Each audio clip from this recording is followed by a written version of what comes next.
মৰমৰ অষ্টম শ্ৰেণীৰ ছাত্ৰ ছাত্ৰীসকল আজিৰ ভিডিঅ'ৰ জৰিয়তে মই তোমালোকৰ বাবে আগবঢ়াবলৈ গৈ আছোঁ টেলেণ্ট চাৰ্চ এক্সামিনেশ্যন 2022ৰ সাধাৰণ বিজ্ঞানৰ প্ৰশ্ন কাকতৰ সমাধান।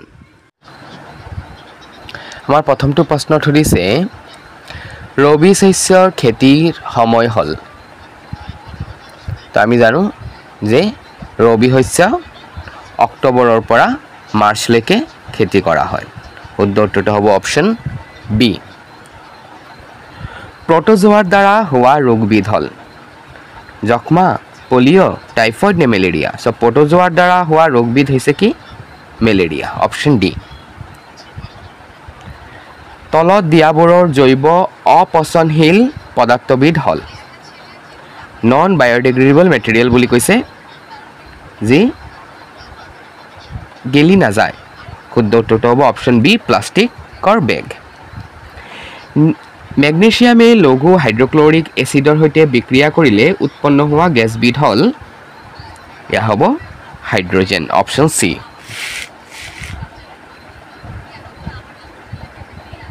প্ৰশ্ন নম্বৰ 5 ৰাস্তাৰ উপৰিভাগ পকীকৰণত ব্যৱহাৰ কৰা পেট্ৰলিয়ামৰ উপাদানটো হ'ল শুদ্ধ উত্তৰটো হ'ব অপশ্যন ডি বিটুমেন। বন্ধ কোঠাত কয়লা জ্বলন ঘটালে উৎপন্ন হোৱা গেছবিধ হ'ল শুদ্ধ উত্তৰটো হ'ব অপশ্যন চি কাৰ্বন মনোঅক্সাইড। জৈৱ বৈচিত্ৰ্য সংৰক্ষণৰ বাবে ৰখা অঞ্চলটো হ'ল এয়া হ'ব বায়'স্ফিয়াৰ ৰিজাৰ্ভ অথবা জীৱমণ্ডল সংৰক্ষিত অঞ্চল। কোষৰ কামসমূহক কেন্দ্ৰীয়ভাৱে নিয়ন্ত্ৰণ কৰা কোষৰ অংশটো হ'ল ইয়াৰ শুদ্ধ উত্তৰটো হ'ব অপশ্যন এ নিউক্লিয়াছ অথবা কোষ কেন্দ্ৰ।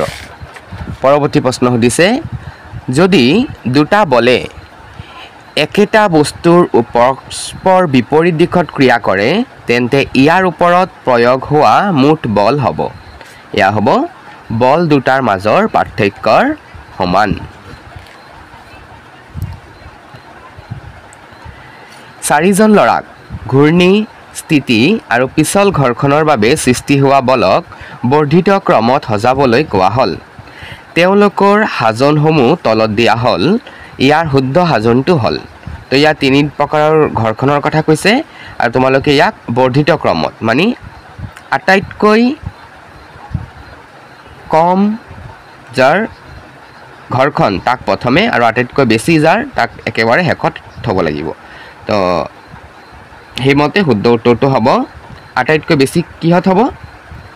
আটাইতকৈ বেছি হ'ব তোমাৰ ঘৰখনটো স্থিতিত নহয় জানো আৰু একেবাৰে কম হ'ব ৰলিঙত বা ঘূৰ্ণিত। তেনেহ'লে শুদ্ধ উত্তৰটো হ'ব ঘূৰ্ণি, পিছল আৰু স্থিতি যিহেতু ইনক্ৰিজিং অৰ্ডাৰ বুলি কৈছে।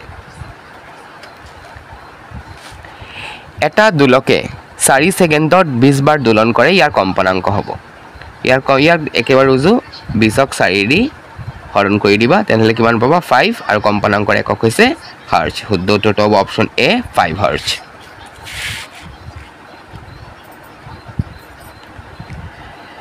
তলত দিয়াবোৰৰ বিদ্যুতৰ কুপৰিবাহী পদাৰ্থটো হ'ল তলৰ কোনটোৰ মাজেৰে বিদ্যুৎ প্ৰবাহিত হ'ব নোৱাৰিব? পাতিত পানী, নেমু ৰস, ছালফিউৰিক এচিড নে কপাৰ ছালফেট। ইয়াৰ শুদ্ধ উত্তৰটো হ'ব অপশ্যন এ ডিষ্টিল ৱাটাৰ অথবা পাতিত পানী। চকুত প্ৰৱেশ কৰা পোহৰৰ পৰিমাণ নিয়ন্ত্ৰণ কৰা অংশটো হ'ল তো চকুত প্ৰৱেশ কৰা পোহৰৰ পৰিমাণ নিয়ন্ত্ৰণ কৰে কোনে? আইৰিছে। পৃথিৱীৰ নিচে ওচৰত থকা তৰাটো হ'ল এয়া হ'ব কি? অপশ্যন ডি সূৰ্য। তলত দিয়াবোৰৰ গোলকীয় উষ্ণতা বৃদ্ধিত অৰিহণা নথকা গেছটো হ'ল ইয়াত গোলকীয় উষ্ণতাৰ কথা কৈছে সেইকাৰণে ইয়াৰ শুদ্ধ উত্তৰটো হ'ব option A sulphur dioxide. ধাতুৰ অক্সাইডসমূহ ডেছ প্ৰকৃতিৰ ক্ষাৰকীয় নে আম্লিক? এইটো মই তোমালোকৰ কাৰণে হোমৱৰ্ক দিছোঁ। তোমালোকে কমেণ্টৰ মাধ্যমত মোক জনাবাচোন ইয়াৰ শুদ্ধ উত্তৰটো কি হ'ব। আকৌ এবাৰ পঢ়ি দিছোঁ ধাতুৰ অক্সাইডসমূহ কি প্ৰকৃতিৰ? ক্ষাৰকীয় প্ৰকৃতিৰ নে আম্লিক প্ৰকৃতিৰ? কমেণ্টৰ মাধ্যমত উত্তৰ জনাবা। নেক্সট প্ৰশ্ন যিবোৰ প্ৰাণীৰ সংখ্যা এটা নিৰ্দিষ্ট পৰ্যায়লৈ হ্ৰাস হৈ বিলুপ্তিৰ পথলৈ গৈ আছে তাক কি প্ৰাণী বোলে? বিপন্ন প্ৰাণী নে থলুৱা প্ৰাণী? ইয়াৰ শুদ্ধ উত্তৰটো হ'ব কি? বিপন্ন প্ৰাণী অথবা এন্ডেঞ্জাৰ্ড এনিমেলছ। পুং আৰু স্ত্ৰী জনন কোষৰ মিলনৰ দ্বাৰা হোৱা প্ৰজনন প্ৰক্ৰিয়াটোক কি প্ৰজনন বোলে? যৌন নে অযৌন? যেহেতু পুং আৰু স্ত্ৰী জনন কোষৰ মিলন হৈছে সেই ক্ষেত্ৰত ইয়াৰ শুদ্ধ উত্তৰটো হ'ব কি? যৌন অথবা সেক্সুৱেল ৰিপ্ৰডাকশ্যন। যৌন হৰম'নসমূহ ডেছ গ্ৰন্থিৰ পৰা নিঃসৰিত হয়। তো যৌন হৰম'নসমূহ পিটুইটাৰী গ্ৰন্থিৰ পৰা নিঃসৰিত হয়। খোজ কঢ়াৰ সময়ত আমি ডেছ ওপৰত বল প্ৰয়োগ কৰোঁ। কিহৰ ওপৰত? খোজ কঢ়াৰ সময়ত আমি কিহৰ ওপৰত বল প্ৰয়োগ কৰোঁ? মাটিৰ নে দেহৰ? ইয়াৰ শুদ্ধ উত্তৰটো কি হ'ব? ইয়াৰ শুদ্ধ উত্তৰটো হ'ব মাটিৰ ওপৰত। বিদ্যুৎ লেপনৰ সময়ত আমি কপাৰ ছালফেট দ্ৰব্যৰ লগত সামান্য পৰিমাণৰ লঘু ছালফুৰিক এচিড যোগ দি লওঁ। ইয়াৰ কাৰণ হ'ল কপাৰ ছালফেটৰ দ্ৰব্যৰ ডেছ বৃদ্ধি কৰা, পৰিবাহিতা নে আম্লিকতা? ইয়াৰ শুদ্ধ উত্তৰটো হ'ব কণ্ডাক্টিভিটি অথবা পৰিবাহিতা। আৰু আমাৰ সাধাৰণ বিজ্ঞানৰ অন্তিমটো প্ৰশ্ন সুধিছে, কোনো এটা বস্তু আহিত হয় নে নহয় পৰীক্ষা কৰিবলৈ ব্যৱহাৰ কৰা সঁজুলিটোক কি বোলে? মানে কোনো বস্তু এটা চাৰ্জ হৈ আছে নে নাই সেইটো কোনটো সঁজুলিৰে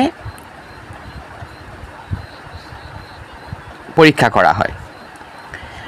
ইলেক্ট্ৰমিটাৰ নে বিদ্যুৎ বীক্ষণ যন্ত্ৰ? ইয়াৰ শুদ্ধ উত্তৰটো হ'ব ইলেক্ট্ৰস্কোপ অথবা বিদ্যুৎ বীক্ষণ যন্ত্ৰ।